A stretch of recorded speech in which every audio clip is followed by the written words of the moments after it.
भगवान राम जो है लक्ष्मण भैया के साथ में गुरु विश्वामित्र मुनि के साथ माता अहिल्या का उद्धार करते हुए भगवान मिथिला नगरी में प्रवेश करने लगे। जैसे मिथिला नगरी में प्रवेश किए भगवान राम लक्ष्मण भैया और विश्वामित्र मुनि के साथ देखे कि जनक नगरी जो है चारों ओर से बड़ा सुंदर बना हुआ था और राजा जनक जी महाराज जिनके शौर्य और वीरता की क्या बखान किया जाए, ऐसे राजा जिनकी नगरी में किसी चीज की कमी हो सकती है भला? बिल्कुल भी नहीं।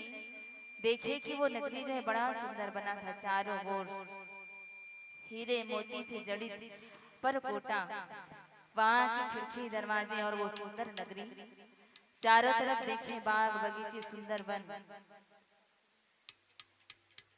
देखे चारों तरफ बड़ा रमणीय मनमोहक दृश्य कि देखने से ऐसा लगता मानो कुबेर जी महाराज स्वयं वहां धन संपत्ति लाकर बाजार लगाया हो, ऐसा लगने लगा जनक जी महाराज की नगरी।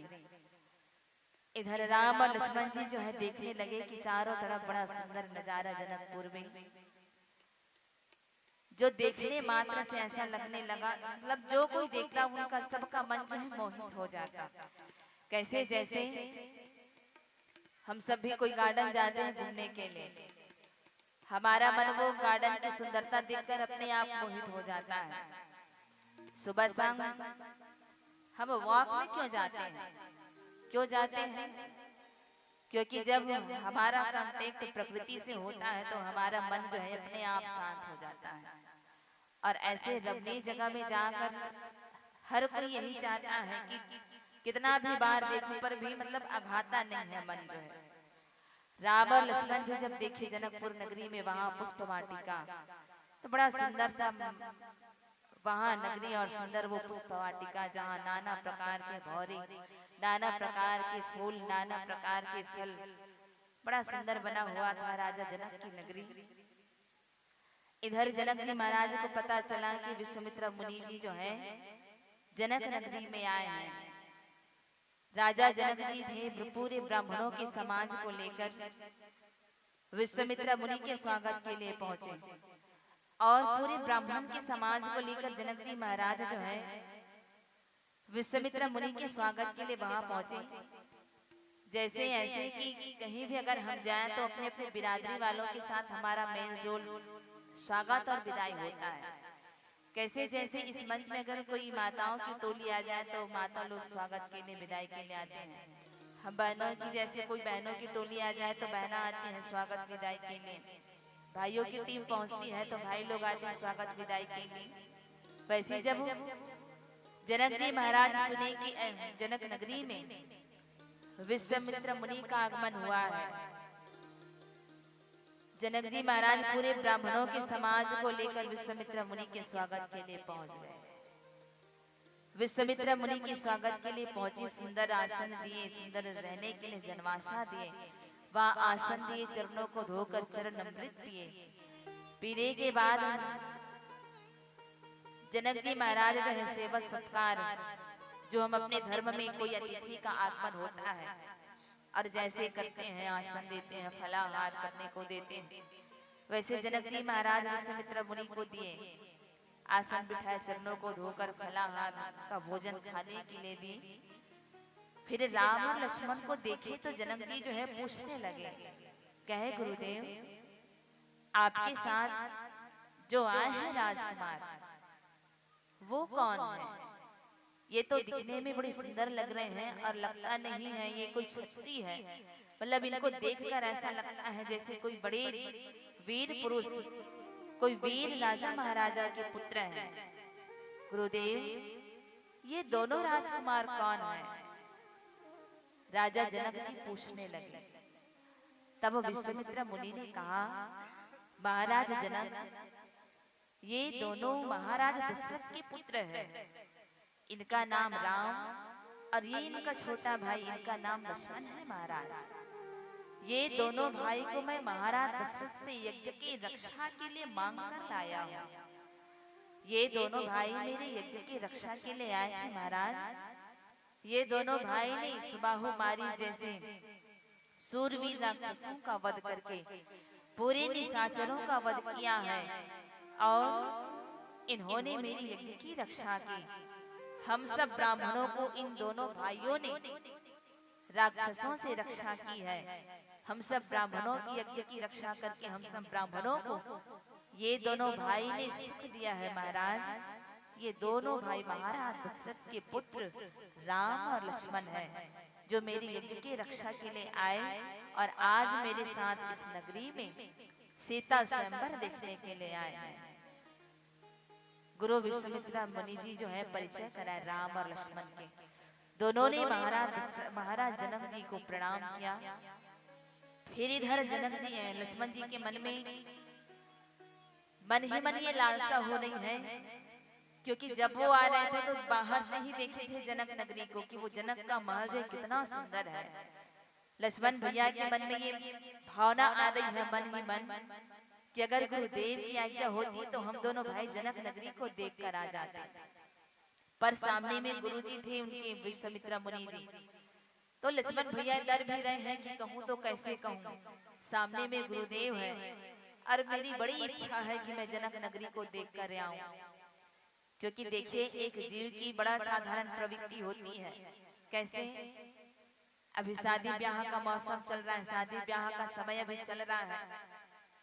सबका ये आदत होता है अगर कोई बारात जाए तो इस गांव में क्या क्या है, लोग घूमने चले जाते हैं, माताएं चौथिया जाती है, देखते हैं गांव कितना बड़ा है, क्या क्या है इस गांव में। तो सबके मन में ये मनोभाव होती है गांव देखने का। लक्ष्मण भैया को भी वैसा लगने लगा जनकपुर जाकर कि मैं जनकपुर देख लेता, पर सामने में गुरुजी है, कैसे बोलूं। पर भगवान राम तो जनक जी लक्ष्मण की बात को समझ गए। उन्होंने कहा गुरुदेव, लक्ष्मण जो है जनक नगरी देखना चाहता है। गुरुदेव अगर आपकी आज्ञा हो तो हम दोनों भाई जनक नगरी देखकर आ जाएं। अगर आपकी आज्ञा हो तो गुरुदेव, हम दोनों भाई की यही लालसा है कि हम दोनों जनक नगरी देखना चाहते हैं। विश्वामित्र मुनि ने कहा कि राम, तुम दोनों जनक नगरी देख कर आ जाओ, पर समय से पहले आ जाना, संध्या वंदन से पहले आ जाना। ऐसे गुरु विश्वामित्र मुनि से भगवान राम की वार्तालाप होने लगी। दोनों भाई मन ही मन बड़े प्रसन्न हैं कि जनक नगरी हम देखने जा रहे हैं, और आज्ञा पाकर राम और लक्ष्मण जो है जनक नगरी में प्रवेश करने लगे। जब गांव की गली में राम और लक्ष्मण वो मिथिला नगरी को देखने के लिए जब गांव के गली में घुसे, वहां के नर नारी देखी राम और लक्ष्मण को आते आते, सब अपना अपना काम धाम छोड़ी और दौड़ते दौड़ते भागते भागते राम लक्ष्मण को देखने के लिए अपने अपने घरों के खिड़की की झरोकों से देखने लगी राम और लक्ष्मण को। गोस्वामी जी वहां पर बड़ी सुंदर बात लिखी, कहे कि वहां के नर नारी राम और लक्ष्मण को देखने के लिए इतना आतुर हुए और अपना काम धाम छोड़कर ऐसे दौड़ने भागने लगे जैसे जन्मों का दरिद्र जो है खजाना लूटने के लिए दौड़ा हो। कहने का मतलब ये है, कोई कह दे आपके गांव में कि वहां पर खदान में सोना निकला है, कोई आपको ये कह दे कि आपके गांव में कहीं पर हीरा मोती या चांदी की खदान निकल आई, तो इंसान अपना अपना काम धाम छोड़कर देखने जाएंगे कि उन्होंने कहा है वो सच है कि नहीं। क्या सच में हमारे गांव में सोना निकल आया है? क्या सच में हमारे गांव में कोई हीरा मोती चांदी निकल आई है? भले ही इंसान कान से सुना हो कि सोना निकल आया है, चांदी निकल आया है, या कोई हीरे मोती निकला है खदान से, इंसान काम धाम छोड़ के देखने के लिए जाएगा कि सच में वहां सोना निकला है कि नहीं। और सच में निकल गया तो, सच में निकला हो हीरा मोती सोना चांदी, तो इंसान अपने अपने तरीके से उसे समेटने का प्रयास करेगा। एकदम वैसी ही खजाना लूटने के बराबर वहां के नर नारी अपना अपना काम धाम छोड़कर राम और लक्ष्मण को देखने के लिए अपने अपने घरों के खिड़की के झरोकों से देखने लगी। दरवाजे में खड़े होकर मैया छुप छुप कर देखने लगी। वहाँ के बच्चे बूढ़े सब राम और लक्ष्मण को बड़े प्यार से देखने लगे। छोटे छोटे बच्चे थे वो तो राम और लक्ष्मण के हाथों को एकदम पकड़ लिए, और बच्चे जो है बड़े प्रेम से उनके हाथों को छूते। भगवान राम के बड़े सुंदर कोमल कोमल हाथ, बच्चे बड़े प्रेम से हाथों को छूने लगे और उन दोनों भाई के हाथों को पकड़कर बच्चे जो है अपने गांव की गलियों में भी गलियां जो है राम और लक्ष्मण को दिखाने लगे। अब इधर जब सब स्त्रियां वहां की देखने लगी राम और लक्ष्मण को, सब अपने अपने तरीके से बात करने लगी। कोई कोई कहने लगी, वैसे तो रामायण में 8 सखियां बताते हैं और कोई संत के मुखों से भी ऐसे माता सीता की 8 सखियों का वर्णन है, जो उन 8 सखियां जो है आपस में राम और लक्ष्मण के बारे में बातें करती हैं। तो सब के सब अपने अपने तरीके से बात करती है। अब जो नहीं जानती थी वो पूछने लगी कि बहने ये कौन है जो हमारे आज मिथिला नगरी में घूमने के लिए आए हैं? ऐसा तो कभी नहीं हुआ कि इस नगरी में कोई राजकुमार आए हैं। यही दोनों राजकुमार पहली है जो इस जनकपुर की गली में आ रहे हैं। कौन है ये दोनों भाई? क्या ये दोनों भाई हैं? कौन है? ऐसे पहले वाली जो थी पूछने लगी। तो सब सखियां जो झुंड में खड़ी होकर राम लक्ष्मण को देख रही थी, वो अपने अपने तरीके से राम और लक्ष्मण के बारे में बातें करने लगी। और आइए क्या बातें करती हैं, एक भजन के बारे जानते हैं। बोले लखन रामचंद्र की जय। सियावर रामचंद्र की जय।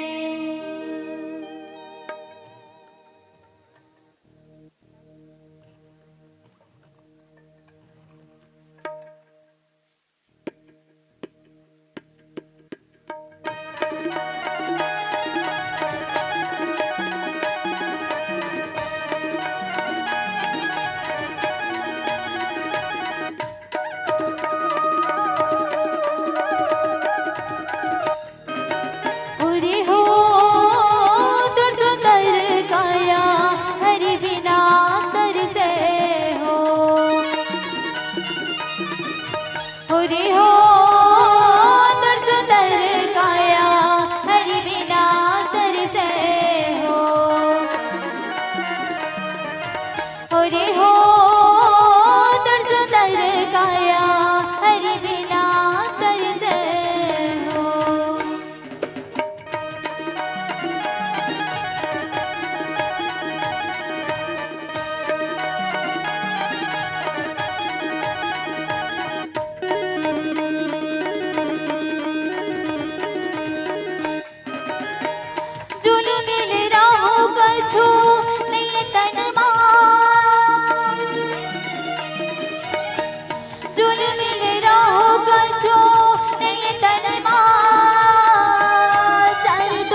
भगवान राम जो है लक्ष्मण भैया के साथ जब जनकपुर की नगरी में जनक नगरी में जब देखने के लिए गए, वहां के नर नारी अपना अपना काम धाम छोड़कर राम और लक्ष्मण को देखने लगे। सखिया थी, वो आपस में मिलकर बातें करने लगी, क्योंकि एक साधारण जीव जो है अगर गांव में कोई आ जाए, सब अपने अपने तरीके से बात करेंगे। जैसे कोई नामित व्यक्ति या पहचान वाले व्यक्ति आ जाए, कोई जानेगा वो तो बता देगा कि आया है वो कौन है, पर अगर झुंड में कोई हो तो सब अपने अपने तरीके से कोई ना कोई बात जरूर छेड़ते हैं। वहां की नारियां भी जब राम लक्ष्मण को देखने लगी, कहने लगी, पहले वाली तो कहने लगी, जब राम और लक्ष्मण को देखी तो उनकी एक सखियां थी, माता सीता की। अपनी दूसरी सखी से कहती है, सखी मुझे लगता है ये संसार में सबसे सुंदर है, ये तो पूरे कामदेव की छवि को ले लिया है। मुझे लगता है संसार में इसके समान कोई सुंदर दूसरा नहीं है। अब भगवान ब्रह्मा को देख लो, उनको ही तो 3-3 सिर है, वो भी उनके समान सुंदर नहीं। भगवान विष्णु को देख लो, उनके तो 4-4 भुजा है, वो भी इतना सुंदर नहीं। भगवान शंकर को देख लो, उसको तो बड़ा मंगल और नग्न वेश है, वो भी इनके समान सुंदर नहीं। सखी मुझे लगता है संसार में ये राजकुमार से बढ़कर दूसरा कोई सुंदर नहीं है। मुझे तो ऐसा लगता है कि करोड़ों करोड़ों कामदेव भी आ जाए ना, पर भी ये सुंदर सुंदर राजकुमार के छवि को फीका कर देगा। तो ऐसे वो सखिया जो थी कामदेव की तुलना करने लगी भगवान राम के रूप से। और रामचरितमानस में गोस्वामी तुलसीदास जी ने भगवान के रूपों को, भगवान के रूप को करोड़ों करोड़ों कामदेव से तुलना किया है। तो एक कामदेव इतना सुंदर है कि अगर उसको कोई देखे, कहा कि कोई सन्यासी भी उस कामदेव को देखे तो अपना सन्यास भूल जावे, कोई वैरागी भी कामदेव के रूप को देखे तो अपना वैराग भूल जाए। इतना सुंदर कामदेव का रूप। और इसीलिए जहाँ जहाँ किसी के ध्यान को भटकाना हो ना, वहाँ वहाँ रामचरितमानस में कामदेव को बुलाया गया है। नारद जी जब तपस्या करने बैठे थे हिमालय पर्वत में, तब इंद्र के द्वारा कामदेव को भेजा गया कि कामदेव जाइए और वसंत ऋतु पैदा कीजिए, जिससे नारद के मन में काम वासना पैदा हो और उसका ध्यान छूट जाए।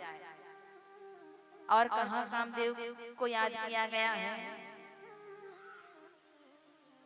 भगवान शंकर जब समाधि धारण किए हुए थे, देवी पार्वती जब भगवान शंकर को पाने के लिए कई वर्षों तक कठोर तपस्या करने लगी, उस समय संसार में तारकासुर नाम का राक्षस आया था, जिसको कोई भी देवतागण नहीं जीत पा रहे थे।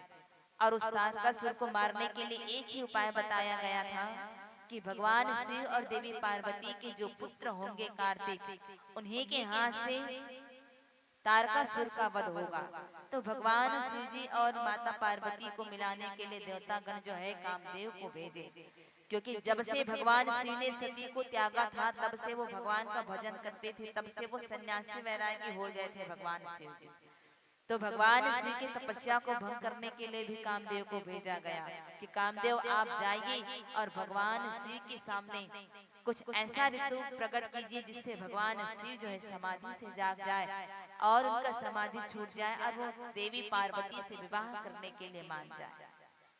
तो ये कामदेव का काम है और कामदेव का रूप है कि अगर उसके सामने कोई सन्यासी को वैरागी भी जाए तो अपना सन्यास भूल जाए, वैराग भी भूल जाए।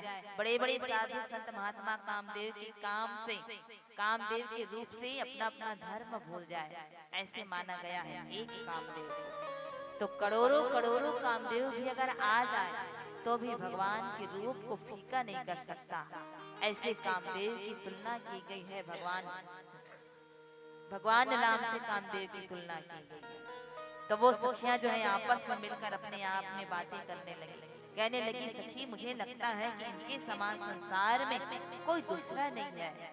भगवान ब्रह्मा भी इनके समान सुंदर नहीं, 3 आदि देव को वो गिनती करने लगे। कि भगवान ब्रह्मा के भी 3-3 सर है वो भी सुंदर नहीं, भगवान विष्णु की 4-4 भुजा वो भी सुंदर नहीं, भगवान अमंगल में इस वाले हैं वो भी सुंदर नहीं। तो मुझे लगता है ये संसार में सबसे सुंदर राजकुमार है। पहली वाली कहने लगी। दूसरी वाली कहती है सखी अब मैंने सुना है उसको सुन, मैंने सुना है ये दोनों राजकुमार महाराज दशरथ के पुत्र हैं जो विश्वामित्र मुनि के साथ उनके यज्ञ की रक्षा के लिए आए थे। और ये दोनों विश्वामित्र मुनि के यज्ञ की रक्षा किए। और तो और इन्होंने बड़े बड़े राक्षस ताड़का राक्षसी जिनके पुत्र सुबाहु और मारीच उनको भी इन दोनों भाइयों ने मार डाला। और सुना है कि सुबाहु और मारीच के साथ जितने भी राक्षस थे और राक्षसों का भी इन दोनों भाइयों ने वध किया है।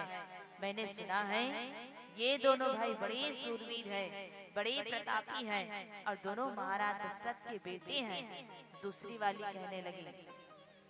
तीसरी वाली कहती है सखी मैंने सुना है उसको सुन, मैंने क्या सुना है, मैंने सुना है सखी ये दोनों राजकुमार महाराज दशरथ के बेटे तो हैं पर ये दोनों की माँ अलग अलग है। ये जो श्याम शरीर वाला है, सौला शरीर वाला दिख रहा है जो आगे आगे चल रहा है, जिनके शरीर में पीतांबर लपटा हुआ है, वो महाराज दशरथ की पहली रानी कौशल्या उनके बेटे हैं। इनका नाम राम है। पर इनके पीछे पीछे जो चल रहा है गोरी शरीर वाला उनका नाम लक्ष्मण है, पर उनकी माँ का नाम सुमित्रा है सखी। ये दोनों भाई महाराज दशरथ के बेटे पर ये दोनों की माँ अलग अलग है। ये सांवले वाले रंग का नाम राम और इसकी माँ का नाम कौशल्या। इनके पीछे पीछे जो चल रहा है गोरी रंग वाला उसका नाम लक्ष्मण और ये माता सुमित्रा का पुत्र है। ऐसे सब सखियां आपस में बात करने लगी। चौथी वाली थी कहती है ये राजकुमार बड़े सुंदर है सखी, मुझे तो लगता है कि अगर भगवान हमारी सीता का संयोग इस राजकुमार के साथ बना दे तो बड़ा अच्छा हो जाता, क्योंकि संसार में सबसे सुंदर राजकुमार और हमारी सीता भी संसार में सबसे सुंदरी है। अगर भगवान इन दोनों को मिला देते तो जब भी ये मिथिला नगरी में आते तो हम कुछ ना कुछ इसको नाते में मानते। ऐसे सब के सब एक दूसरे से वार्तालाप करने लगे। कोई कोई कहती कि महाराज जनक ने तो बड़ा कठोर प्रण लिया है कि जो श्री जी के धनुष को तोड़ेगा उन्हीं से सीता का विवाह होगा, और ये कोई मामूली धनुष नहीं है सखी, जो कोई उसे तोड़ेगा उन्हीं से सीता का विवाह होगा। पर सबसे लास्ट वाली थी सबसे उत्तम बात करती है, कहती है सखी कि राजकुमार दिखने में छोटे लग रहे हैं पर इसको छोटा नहीं मानना, क्योंकि जो दिखने में छोटा होता है वो बड़ा बड़ा काम किए हैं। ये दोनों भाई दिखने में छोटे हैं पर इन्होंने ताड़का राक्षसी को मारा, सुबाहु राक्षस को मारा, मारीच को भी इन्होंने सबक सिखाया है। और तुम और पत्थर बनी थी अहल्या, उनका भी उद्धार हो गया। इनके चरण कमल के धूल पड़ते ही अहल्या जो है श्राप मुक्त हो गई सखी। किसी को छोटा नहीं समझना चाहिए। ये राम श्री जी के धनुष अवश्य तोड़ेंगे और हमारी सीता का भी इन्हीं से विवाह हो जाए। ऐसे सब सखियां जो है अपने अपने मन में मनोभाव लिए हैं। और आगे भगवान सीता स्वयंवर में जब भगवान का पाद अर्पण वहाँ होता है तो आगे हम सब जानते हैं कि महाराज जनक के नगरी में भगवान का किस कारण आगमन हुआ है। तो गुरु विश्वामित्र के द्वारा भगवान राम और लक्ष्मण को ले जाया गया जनक नगरी, जहाँ आगे सीता स्वयंवर की घटना, आगे सीता स्वयंवर जो है घटती है। पर सबके मनोभाव में यही भावना है कि माता सीता को ये राजकुमार जो पति के रूप में मिल जाए। भगवान जो है इन राजकुमार और माता सीता का सहयोग बना दे। ऐसे सबके सब अपने अपने मन में ये भाव लिए हैं। और आगे आप सबको माता सीता स्वयंवर की गाथा सुनने को मिलेगी। आइए एक भजन करने के बाद मन से विदा लेंगे। बोले लखन सिया रामचंद्र की जय। सियावर रामचंद्र की जय।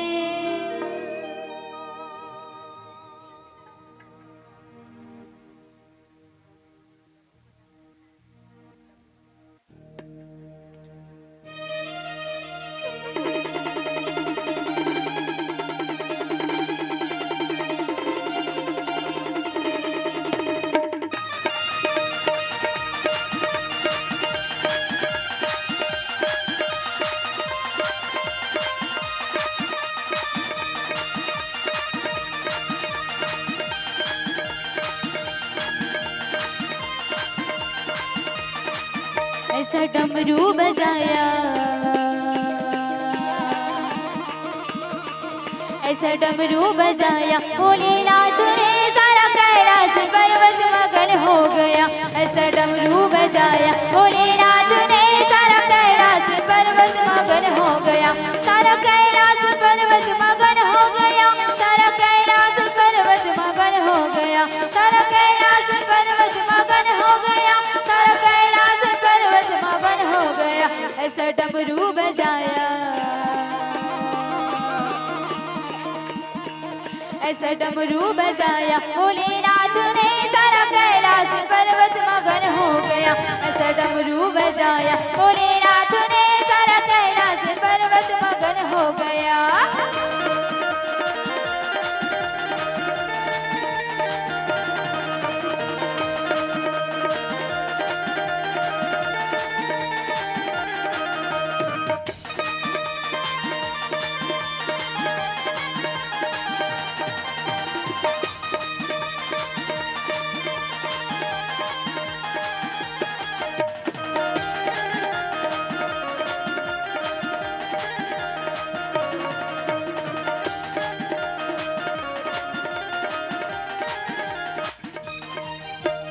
डमरू को सुन कर जी कान्हा जी आए, डमरू को सुन कर जी कान्हा जी आए, कान्हा जी आए संग राधा भी आए, कान्हा जी आए संग राधा भी। डमरू को सुन कर जी कान्हा जी आए, कान्हा जी आए संग राधा भी आए। वह सखियों का मन भी, वह सखियों का मन भी मगन हो गया। सारा कैलाश पर्वत मगन हो गया। ऐसा डमरू बजाया, भोलेनाथ ने सारा कैलाश पर्वत मगन हो गया।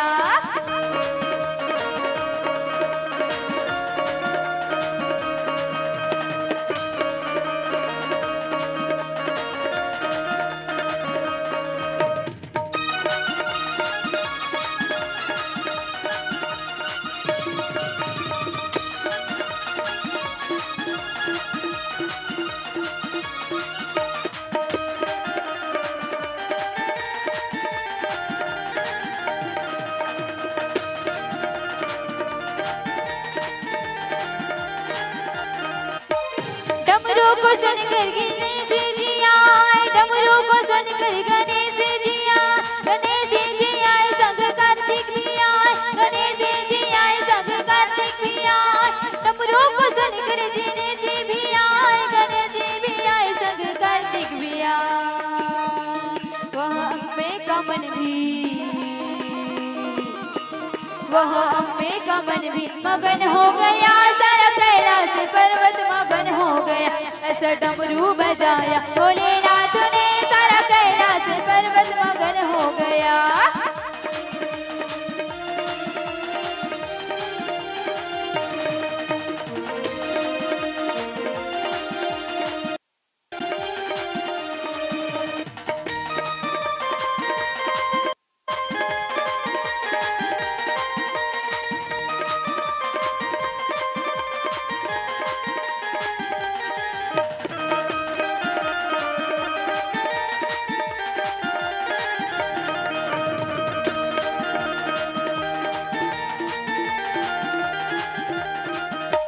डमरू को सुन कर जी राम जी आए, डमरू को सुन कर जी राम जी आए, राम जी आए संग लक्ष्मण भी आए, राम जी आए संग लक्ष्मण भी आए। डमरू को सुन कर जी राम जी आए, राम जी आए संग लक्ष्मण भी आए। मैया सीता का मन भी, मैया सीता का मन भी मगन हो गया। सारा कैलाश पर्वत मगन हो गया। ऐसा डमरू बजाया, भोलेनाथ ने सारा कैलाश पर्वत मगन हो गया। सारा कैलाश पर्वत मगन हो गया, सारा कैलाश पर्वत मगन हो गया, सारा कैलाश पर्वत मगन हो गया, सारा कैलाश पर्वत मगन हो गया। ऐसा डमरू बजाया, ऐसा डमरू बजाया, भोलेनाथ ने सारा कैलाश पर्वत मगन हो गया। ऐसा डमरू बजाया, भोलेनाथ ने सारा कैलाश पर्वत मगन हो गया। सारा कैलाश कैलाश पर्वत मगन हो गया, सारा कैलाश पर्वत मगन हो गया, सारा कैलाश पर्वत मगन हो गया, सारा कैलाश पर्वत मगन हो गया, सारा कैलाश पर्वत मगन हो गया। सियावर रामचंद्र की जय।